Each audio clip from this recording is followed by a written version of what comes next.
you want to experience prosperity at a miraculous level, you must leave behind your old ways of thinking and develop a new way of imagining what is possible for you to experience in your life. Take an inner inventory and see if the following statements are a part of your consciousness. There's just not enough to go around. You have to get yours or someone else will grab it before you. There are only so many fish in the sea.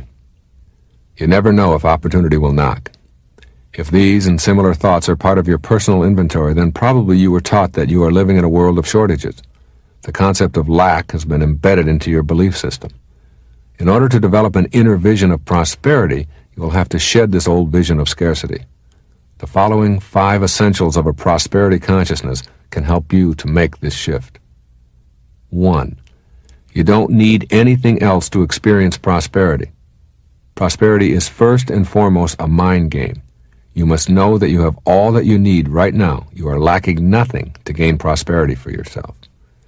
You are led to believe that the material things are reality and are providing you with what you need, while in fact they are only more matter which is made up of more invisible space. What you need, you already have, and when you know it, go within and create it in your mind. The divine sustenance you seek in the form of material things or money will be manifested in whatever amounts needed. You must develop this new inner sense and trust in the magic of believing. Trust in the power of your mind, in the knowing I have been talking about, in that divine guidance that is readily available to you. 2. You cannot create prosperity if you believe in lacks. When you have mastered the ability to become a spiritual being as outlined in the first part of this tape, you will understand that you lack absolutely nothing. All that you need for your life is already here. When you say to yourself, I don't have enough education, talent, or strength to experience prosperity, you are operating in your mental world from a position of lack. What you have become accustomed to is called deficiency motivation. That is, you assess all of the things that are missing or deficient in your life, and then you set up a plan to repair all of those deficiencies. Thus, you set your goals and go to work at becoming prosperous. But this is a gigantic trap. You will always be suffering from a disease I call more. When you get the money you thought you needed to be prosperous, your mindset hasn't been satisfied. Your mindset is on more, on striving, not arriving. There is another kind of mindset called growth motivation, and this is the trademark of the individual who experiences real magic in the area of prosperity. With growth motivation, you simply change around the inner thinking and decide to do your living within a framework of completeness. You begin to be motivated in your life by your own bliss, by your dreams, to live the life which you imagine to be your calling, your divinely specialized mission for being here, and prosperity becomes your very watchword. Abundance begins to reign into your life. 3. You are not separated into categories. To truly know prosperity, you must learn to stop dividing yourself up and separating yourself from your prosperity. You must learn to go beyond your hypnotized state which has convinced you that there is first you, the thinker, then you, the doer, and finally the concept of what it is that you are thinking and doing. All of this is actually one and the same. All of what you have previously divided up as prosperity thinking, prosperous behavior, and something called prosperity that is located out there must be thought of as one. When you understand this, you will stop looking for prosperity as if it were something that you can wrench from its hiding place. What you need for a prosperous life, you already are. It is all you. There are no boundaries. Now take this awareness and implant it in your consciousness. You are not going to find prosperity. It will flow into your life only when you grasp this notion of your singularity. 4. You cannot experience prosperity if you believe that you don't deserve it. If you believe that you are undeserving of prosperity, that is the thought upon which you will conduct your life. Surrender the idea that you are inferior. You are neither superior nor inferior. You simply are, and what you are deserves prosperity. Once again, you have to undo the hypnotized state that led you to this kind of an attitude. It began in your schooling, and it continues today. It is a vulgar, obscene system that creates large numbers of people who know no other way to assess their own value other than in comparison to others, and in so doing, it creates many who simply begin to think that they are not deserving of prosperity in any sense of the word. When you stop buying into that model, you can see that you are just as deserving of prosperity as anyone else on this planet. 5. Rejoice in the prosperity of others. When you feel contemptuous toward the accomplishments or lifestyles of others, or even a twinge of jealousy, you are harboring negativity where love must reside. When you have only love within you, that is all you will have to give away. You cannot be fulfilled and envious at the same time. Foster an inner belief that anyone who has achieved prosperity is entitled to it, and that their success is not a reason for you to feel inadequate or wanting. Have a quiet acceptance of what is, send it love, and then get on with the business of creating a full, prosperous, loving life for yourself. You have been facing the wrong way. The most important insight you can have is to realize that you have been facing the wrong way for the better part of your life. Take a moment, right now, to experience what I mean. Picture yourself in any position that you like, standing, sitting, lying down, whatever is easiest for you to imagine. Now look at that mental picture of yourself. What you see in this exercise is a you who is always looking away from yourself, always looking outside of yourself. You are facing the wrong way. Now imagine being able to shift around and face the opposite direction. If you could in some magical way do so, then you would be facing inward. We've all been taught to look outside of ourselves for sustenance, to look beyond the self for power, love, prosperity, health, happiness, and spiritual fulfillment. We've been conditioned to believe we get life's bounty from somewhere outside of ourselves. But it's possible to reverse our gaze from outward to inward, and when we do, we find an energy we've sensed but not previously identified. There dwells within all human beings a divine energy. The power of this energy permeates our entire being and permits us to perform every function in the vast repertoire of human thoughts and behaviors. There are two aspects to this divine energy. The outer aspect causes the heart to beat and the lungs to inflate and the senses to function. It essentially keeps our physical bodies alive. The inner aspect of this energy is dormant, but it can be awakened. This inner universe is vaster than the outer universe. Inner joy makes all joy that is experienced in the world of the senses seem meaningless. When the divine light within you is experienced directly, it adds a radiance to life unlike anything that can be described with words or pictures. When you discover your sacred self, you awaken this dormant inner energy and let it guide your life. The word most commonly used to describe this inner force is spiritual. When I talk about spirituality and being spiritual, I am describing an attitude toward God and the inner journey of enlightenment.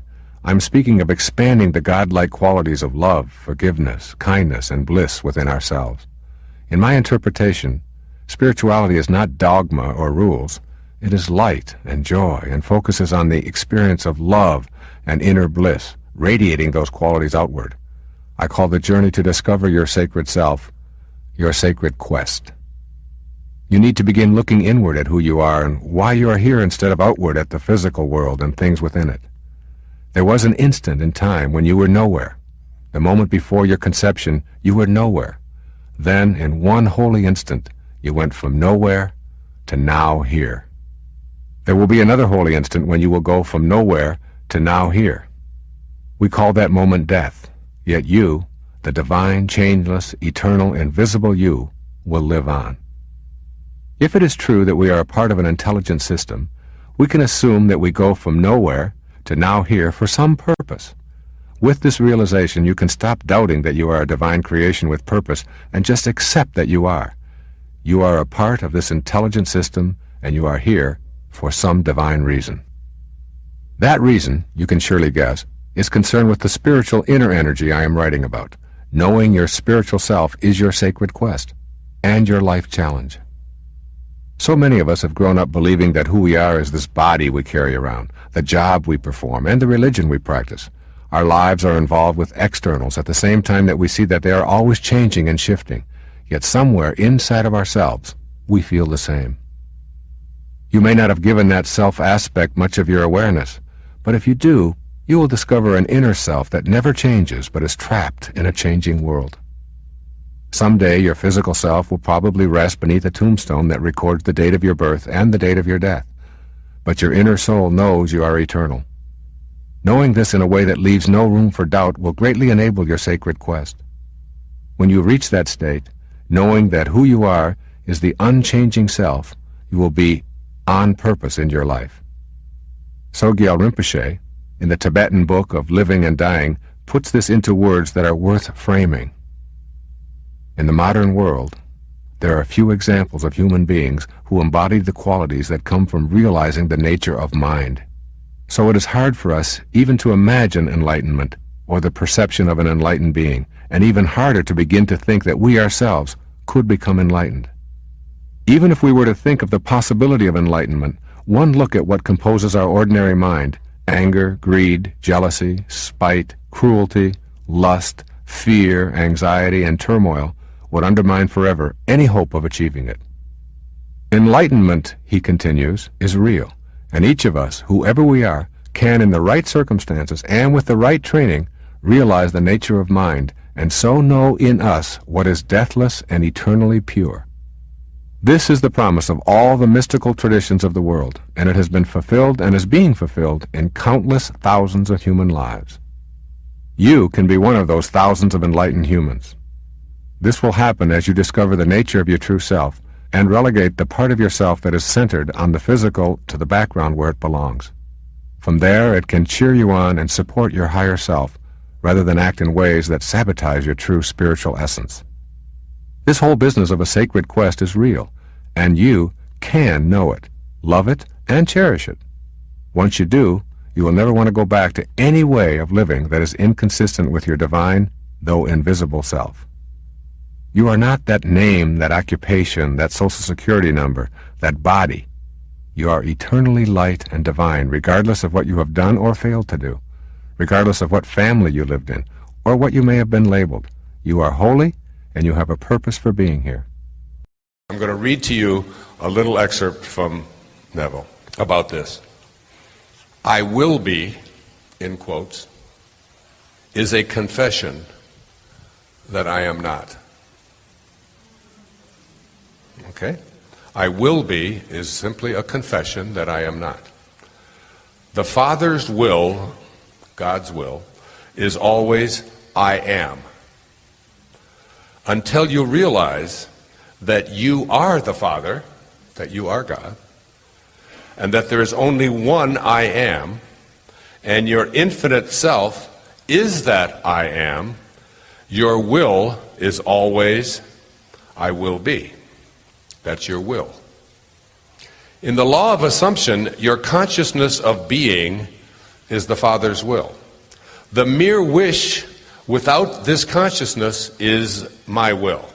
This great quotation, so little understood, is a perfect statement of the law of assumption. I will be is a confession that I am not.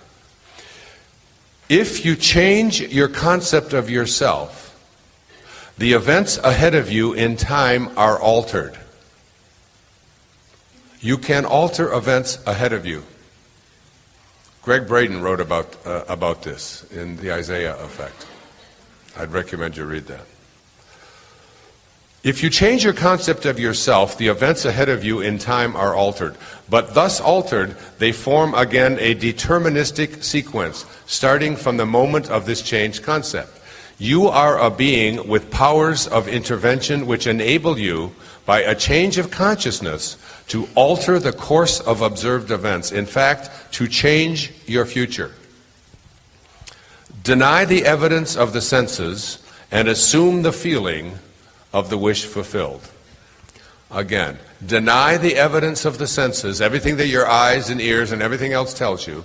Go to your imagination, think from the end, and assume the feeling of the wish fulfilled. Inasmuch as your assumption is creative and forms an atmosphere, your assumption, if it is to be a noble one, that is, if it's aligned with God, increases your assurance and helps you to reach a higher level of being. This means to make your assumption the highest, noblest, happiest concepts, there is no better time to start than now. The present moment is always the most opportune in which to eliminate all unlovely, I love that, assumptions, and to concentrate only on the good. As well as yourself, claim for others their divine inheritance. You win by assumption what you can never win by force. An assumption is a certain motion of consciousness. This motion, like all motions, exercises an influence on the surrounding substance, causing it to take the shape of, echo, and reflect the assumption. A change of fortune is a new direction and outlook, merely a change in arrangement of the same mind substance called consciousness. If you would change your life, all of you, you must begin at the very source with your own basic concept of yourself. Outer change, becoming part of organizations, political bodies, religious bodies, is not enough. The cause goes deeper. The essential change must take place in yourself, in your own concept of yourself. You must assume that you are what you want to be and continue therein, for the reality of your assumption has its being in complete independence of objective fact. It doesn't matter what the facts are around you. For the reality of your assumption has its being in complete independence of objective fact, and will clothe itself in flesh if you persist in the feeling of the wish fulfilled. When you know that assumptions, if persisted in, harden into facts, then events which seem to the uninitiated mere accidents will be understood by you to be the logical and inevitable effects of your assumption. The important thing to bear in mind is that you have infinite free will in choosing your assumptions. That is, your imagination is yours, it's your gift. You can do anything you want with it. The important thing to bear in mind is that you have infinite free will in choosing your assumptions, but absolutely no power to determine conditions and events. You can create nothing, but your assumptions determine what portion of creation you will experience. Isn't that something? Now that's just a little taste of it, and that's the lighter stuff. There are many paragraphs in there that I've read 20, 25 times, like the Tao, when I studied the Tao. Now, assuming the feeling of the wish fulfilled. So you have your imagination, you go there, you create what you want for yourself in your imagination, you think from the end, and you assume the feeling of the wish fulfilled. This world we're in right now, I mean, it needs what we're speaking about here in a big way. It needs an I am God in the sense of I am love as what we walk around with in our peace and in our quiet, because this is the first time in the history of this country that a child born today's life expectancy is less than its parents'. It's never happened before. And its expectancy for earning what it can earn is seriously diminished from what its parents were. And we have, we have a nation of addicts.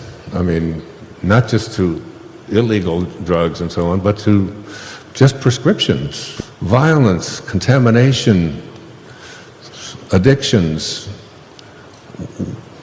We get enough people thinking that I am God and I am love and projecting it.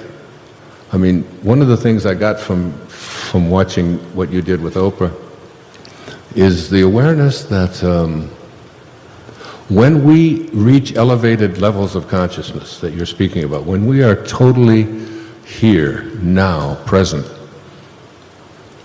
that we don't just affect ourselves, but we literally affect those around us, right? I mean, is that what you're teaching? I mean, yes. That was very impactful to me, that it's important for me to pay attention and to be astonished, because not just because I'll feel better and I'll have a nice conversation like this, but because the next person that I encounter will be impacted by that, and the next, and enough of us, the number of people in here, the number of people watching. I mean, I think it's what we're called to do, Eckhart. I think that's why we have a voice. I really do. It's on the people you come into contact with, your state of consciousness or your state of unconsciousness also transmits itself. So one negative person can create a chain reaction of negativity in many others, and in the same way, a conscious person can dissolve streams of negativity. The buck stops here. If you're conscious and non-reactive, the stream stops. It dissolves in the presence that you are. And so not only do you affect those you come into contact with, you affect the collective, the underlying collective field of human consciousness. So I feel sure that you affect countless others you never even meet, because all human consciousness is connected. The consciousness of every individual human at a deeper level is part of the collective consciousness of humanity. And it's beyond people too, though, isn't it? Yes. I mean, I was with Christian Northrup. Do you know Dr. Northrup?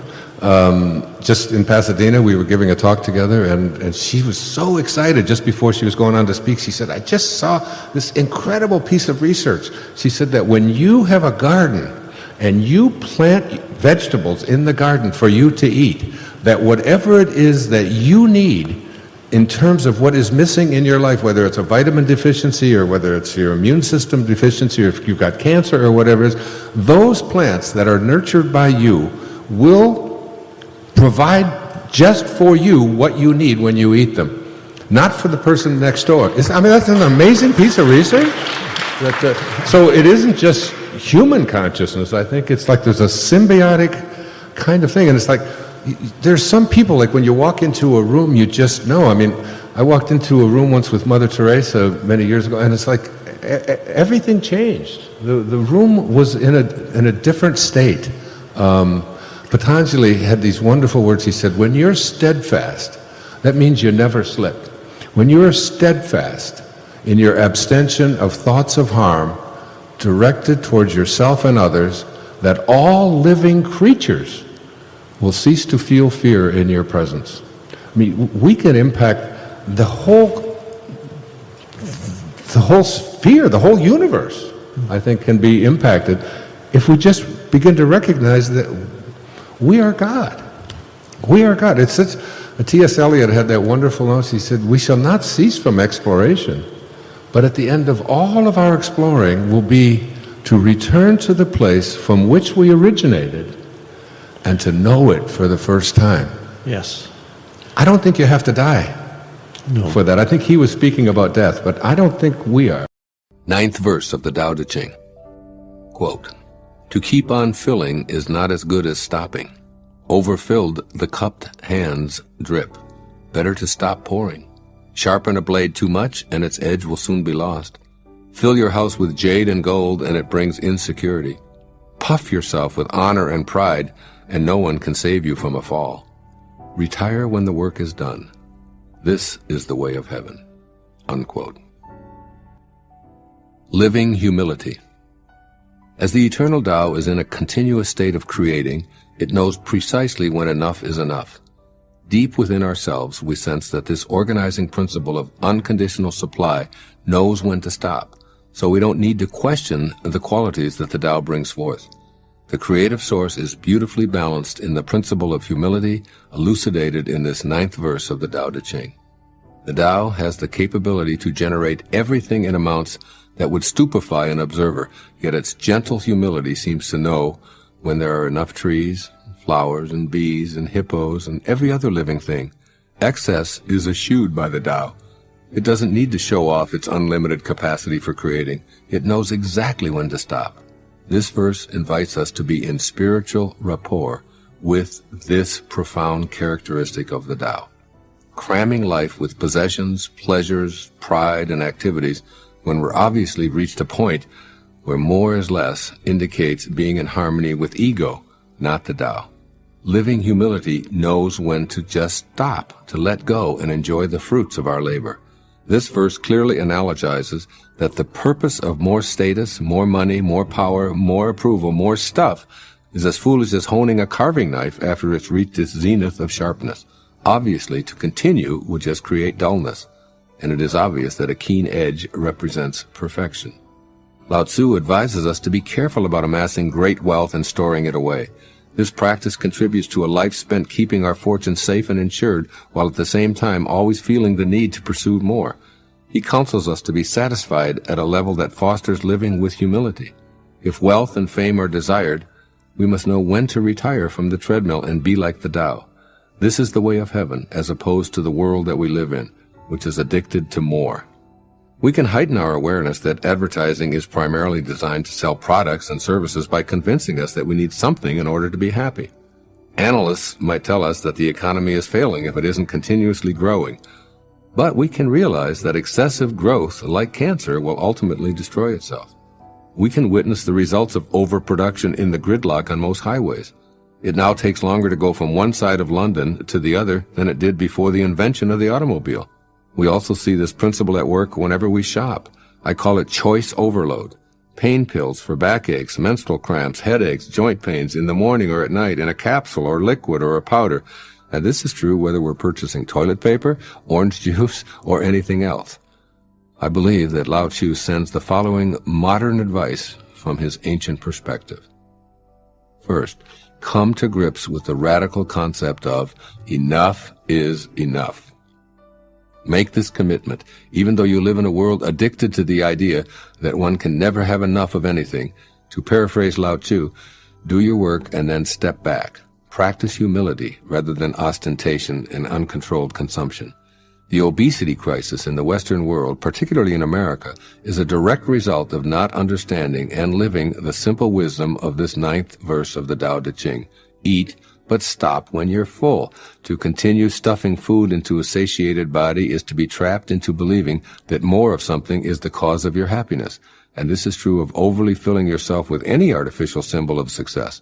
Think instead of the infinite wisdom of the Tao, which says, to keep on filling is not as good as stopping. Enough is not only enough, it is in alignment with the perfection of the eternal Tao. And secondly, seek the joy in your activities rather than focusing on ego's agenda. Ego wants you to gather more and more rewards for your actions. If you're in a state of loving appreciation in each of your present moments, you're letting go of the absurd idea that you're here to accumulate rewards and merit badges for your efforts. Seek the pleasure in what you're doing rather than how it might ultimately benefit you. Begin to trust in that infinite wisdom that birthed you into this material world. After all, it knew the exact timing of your arrival here. It didn't say, if 9 months will create such a beautiful baby, I'm going to extend the gestation period to 5 years. Now we'll have an even more perfect creation. No, the Tao says that 9 months is perfect. That's what you get, and you don't need any more. The next time you're mired in a decision for more, stop and think of the Tao. This creation principle fully grasps the idea that when the work is done, then for God's sake it's time to stop. As Lao Tzu advises, this is the way of heaven. Why ever choose to be in conflict with that? Do the Tao now.